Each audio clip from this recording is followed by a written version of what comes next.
A strange and dangerous narrative is taking root in India. That from television panelists, the social media pundits, and even some politicians have found a new punching bag: the non-resident Indian. They accuse the Indian Americans of cowardice, of not standing up for India against the sharp rhetoric of the Trump administration, of abandoning their roots for money, of becoming cold and disconnected from their motherland. It is an easy accusation to make, you see. It costs nothing. It earns applause from the self-righteous, but it is wrong on almost every level: moral, historical, and factual. This is Drishtikone TV on YouTube. We share analysis and insights that are honest and well-researched. Let's get on with today's topic that hits home very hard for many of us. The Indian diaspora in the United States did not emerge out of thin air, you see. It was a direct result of India's IT revolution and West's demand for affordable, technical, trained labor. In the 1990s and early 2000s, when globalization began to reshape economies, India's biggest export was not a product. It was people. Bright, hardworking engineers, programmers, managers who filled the gaping talent shortage in America's tech industry. The Indian state, its policymakers, and its corporate class all participated in this grand design. Companies like TCS, Infosys, Wipro, and HCL built their entire business models on cost arbitrage, moving skilled laborers to where the wages were higher while keeping profits centralized.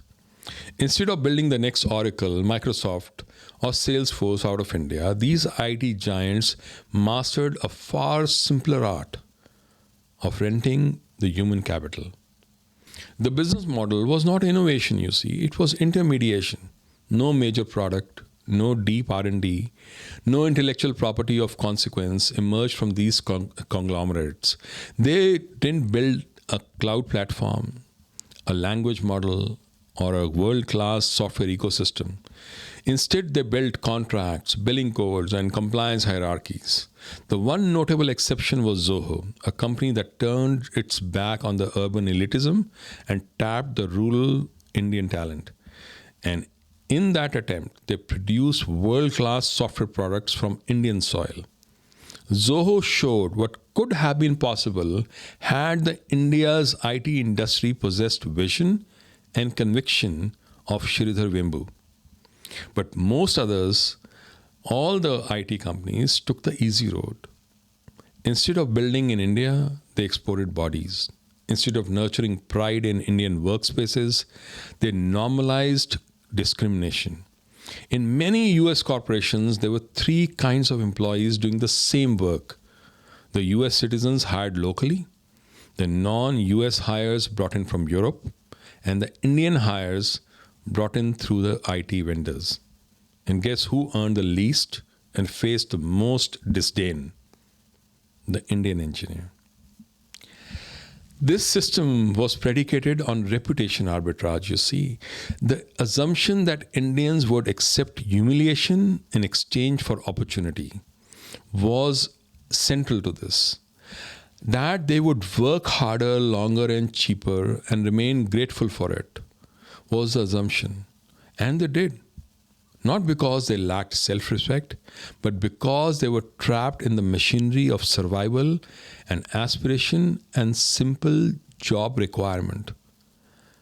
The Indian IT companies had them sign bonds for just doing their work. It was a game that rewarded endurance, not excellence. And it was India's corporate leadership, not its diaspora, that built this entire game. So when today's commentators attack the very same professionals who were once paraded as the symbols of India's global success, they're not just being hypocritical. They are betraying the truth of India's economic history. These engineers and analysts did not leave India because they hated India. They left because their own country's business model gave them no other choice. When American presidents tighten the visa rule, when H-1B quotas shrink And when Buy American slogans echo through Washington, the people who get crushed are the very same Indians. And yet, instead of solidarity, they now face scorn from their homeland. There is something fundamentally absurd about a $1 trillion economy whose top company's fortune depends on another country's immigration policy. When US visa fee went up by a few percentage points, the EBITDA net margins of Indian IT companies fell by the percentage. How is that a sound strategy? How is it possible that the corporate strategy of an Indian company is dependent on the homeland security policy of another country? How is that national strength?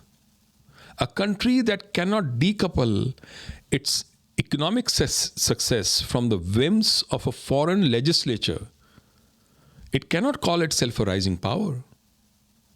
The blame for this fragility lies not with the NRIs, but with India's corporates and the policy elites who build a fragile bridge to prosperity on rented land.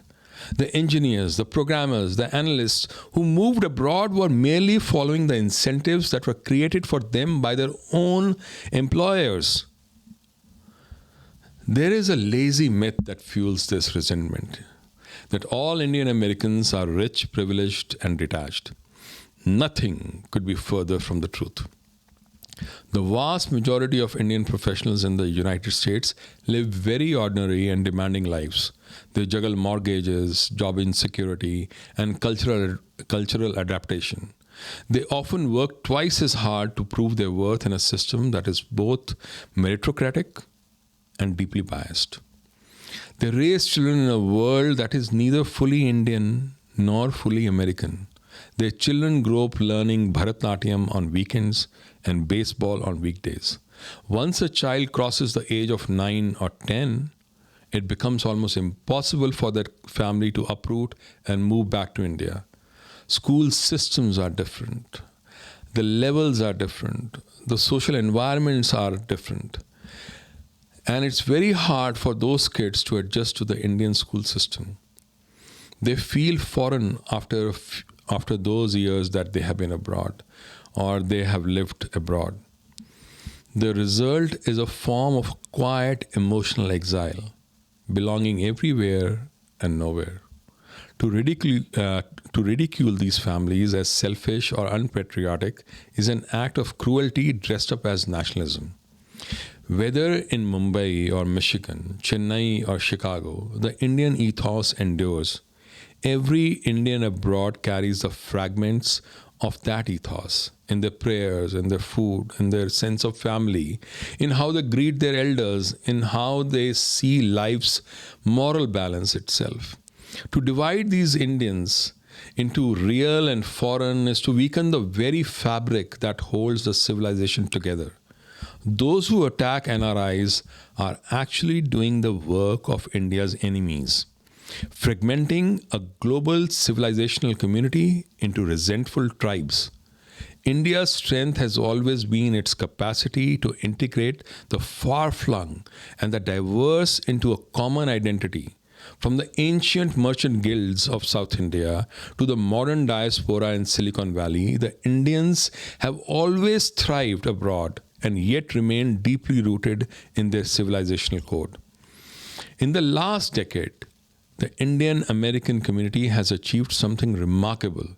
They have moved from the periphery to the center of the American public life, not through lobbying or corruption, but through sheer competence and credibility. Many Indians now sit on school boards. They run local councils, contest congressional seats, and lead major companies. From Sundar Pichai and Satya Nadella in tech to Vivek Ramaswamy in politics to countless physicians, engineers, and entrepreneurs, Indian Americans are shaping the future of America itself. But they cannot and should not be expected to control Washington's foreign policy or dictate a president's worldview.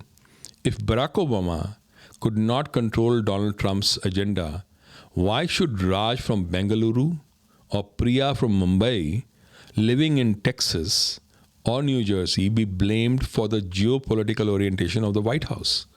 Influence takes time and a degree of ruthlessness that Indian culture has rarely celebrated or adopted.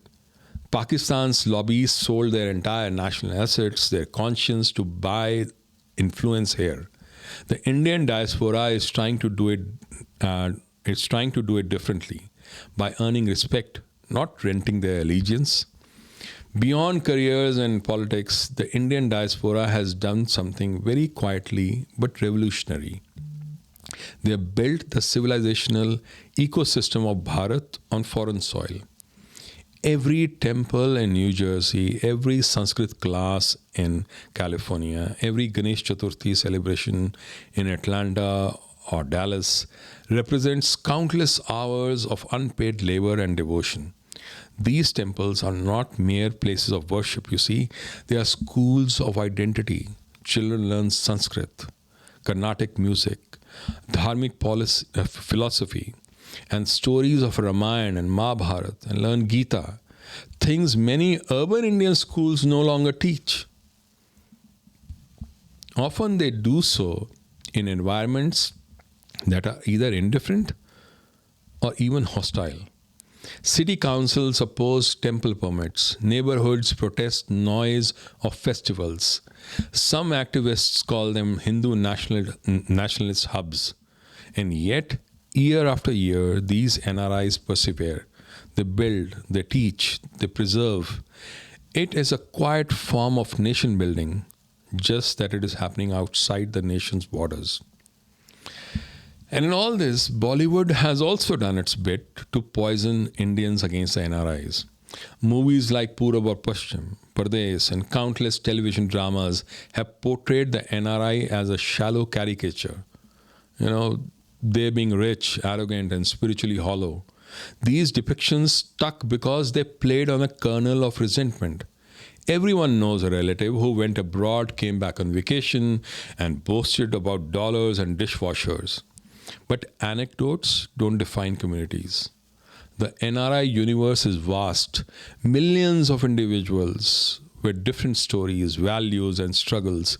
To judge them, all of them, by one irritating uncle is like judging all of India by one corrupt politician. The truth is, most Indian Americans carry a deep love for their homeland, expressed not in loud speeches, but in quiet acts of service. They send remittances that fuel small towns. They fund rural schools. They build dharamshalas, sponsor temple renovations, and help cousins find jobs. They give back, even when they are mocked for leaving. This campaign to vilify the NRIs is not accidental. It is strategic. It seeks to divide Indians into two camps: the pure patriots who stayed back and the impure opportunists who left. That division benefits only those who fear a strong, globally networked Indian community. A united Indian diaspora is one of the most powerful civilizational assets in the world right now. 35 million people spread across continents, controlling vast reservoirs of capital, talent, and influence.